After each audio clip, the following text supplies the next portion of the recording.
In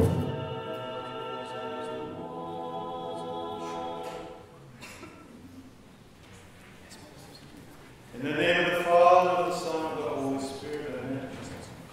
Today, brothers and sisters, we remember St. Gregory of Palamas, who, as you know, reveals to the Holy Church the difference between God's essence and God's energies. And this was for the Church almost a revelation. He was accused of being a heretic. But why is it celebrated today? Because it was by the will of God that this great truth, this revelation of God, was made manifest, making the second Sunday of the Great Lent indeed a second triumph of Orthodoxy. Great Lent is the purpose of today's reading. We read today in St. Mark about how Christ entered into his city, the Cathedral, and that he went into a house. Christ journeyed in many places. He saw many people and under many different circumstances. And yet wherever he went, he preached. He preached the word of God. And we hear similar words from St. Paul to his disciple, St. Timothy, that we should preach the word, be instant in season and out of season, reproving, rebuking, and exhorting, all with long-suffering and doctrine. How many of us sometimes have that feeling? I don't really feel like it today. It can be fasting, it can be prayer, it can be spiritual reading. That today we feel like we're out of season, we're not in the mood. This reading is a call to arms. It's a call for all of us in experiencing a second triumph of Orthodoxy, to go into the Great Fast. And what is the Great Fast? I read something beautiful yesterday. The Great Fast is this safe harbor throughout the year. We have so many temptations. We are like mariners, like sailors of old, who on little ships would sail out into the vast, terrifying ocean. But unlike those sailors of old, we did not have an opportunity to go to a safe harbor when we saw storms approaching, when we saw a tempest, when we saw a whirlwind. In those times, they would batten down hatches and head for land. Brothers and sisters, we don't have that except for Great Lent. This is our safe harbor. This is our respite from temptations and passions. This is our relaxation. A wonderful thing was said not too long ago about prayer and fasting as being the cornerstones of Great Lent. Prayer is a wonderful thing. Fasting is a wonderful thing, but listen, if you fast Great Lent, if you obey the dietary restrictions of Great Lent without prayer, the Holy Fathers call that the fast of the demons. What a terrifying thing, brothers and sisters, the fast of the demons. Because the demons don't eat, but they don't pray either. Here we're still eating, be it Lenten food, but we're not praying either. So I exhort you, please, take some time to make Great Lent not just a period of dietary change, but also of prayer. Returning unto the Gospel of St. Mark, we hear that people, knowing that Christ was in this house, flooded the area. They came closer to listen to his words, to listen to his preaching, and they came up to him to be healed. People knew to come to Christ to be healed. How many of us who suffer in life never look at ourselves and see what we need to do with respect to our faith, with respect to our souls, in order to advance further in spiritual life?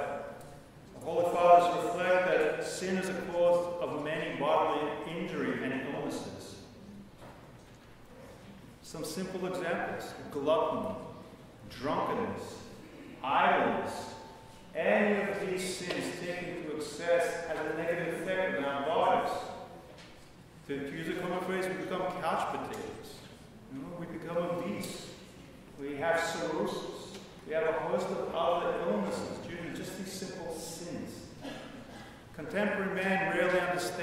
that physical fasting affects our spiritual life, and yet here we have such a plain example of how an absence of sin will lead us to health, physical and spiritual, whereas an indulgence from sin can lead us to physical peril as well as spiritual peril. We know also that illness can be a test, as God tested St. Job. And it was through this testing and through this suffering that Job was able to be shown mercy. Able to be shown mercy. How often do we not really enjoy a spring day until we've had the fullness of winter? Until we've shoveled the snow and we're sick of the snow, and then we have that bright ray of sunshine. Do we really appreciate being outside in the spring? Sometimes God will use these illnesses and imperfections in our bodies to save our souls. So at all times we should be grateful to God.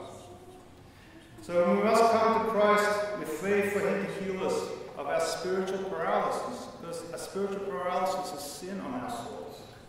And we should not let anything deter us coming to Christ. Look at the paralytic. A man was unable to move on his own. And for anybody who's been sick, maybe you've been car sick, had motion sickness, or any sort of illness, moving anywhere not under your control is terrible. You feel nauseous, you feel horrible, you feel ill. Can you imagine the oppressive people surrounding Christ? And here are these four people carrying you in your bed. You have no control, and you've been feeling ill.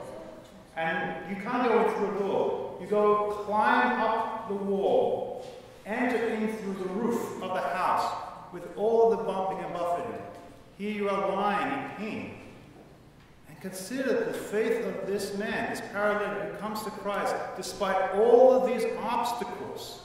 And we, brothers and sisters, can go visit Father Victor right now and have Holy Confession. We can have Holy Communion every liturgy. What is stopping us? So here is this man, this paralytic, one who is ill. He's let down, and he is expecting healing. He has come to Christ for healing. And what does Christ say? Your sins are forgiven you. If that was many of us, brothers and sisters, and probably even myself, if I was suffering from a terrible bodily malady, and Christ came and said, your sins are forgiven you, I'd probably say, thank you, but what about my paralysis?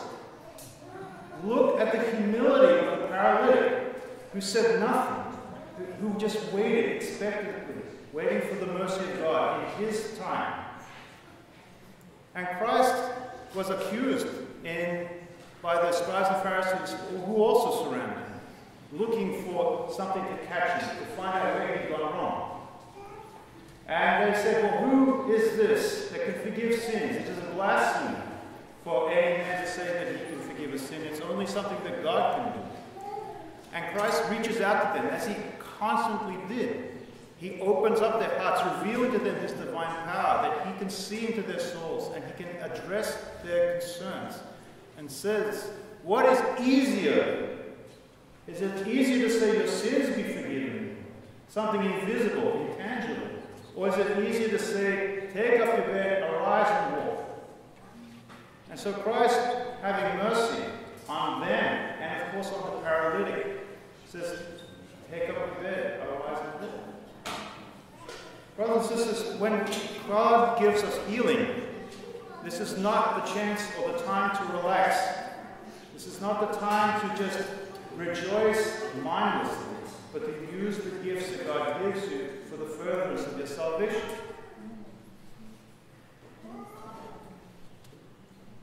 The paralytic began a new walk, knowing Christ intimately, seeing him, feeling his mercy. He walked in the newness of life, in a spiritual life. When we are healed from our infirmities, whatever they happen to be, when we carry our beds, our bodies, we have to carry them about to perform spiritual works of mercy and compassion, and so fulfill the law of Christ. Blessed is God, always now and unto the ages.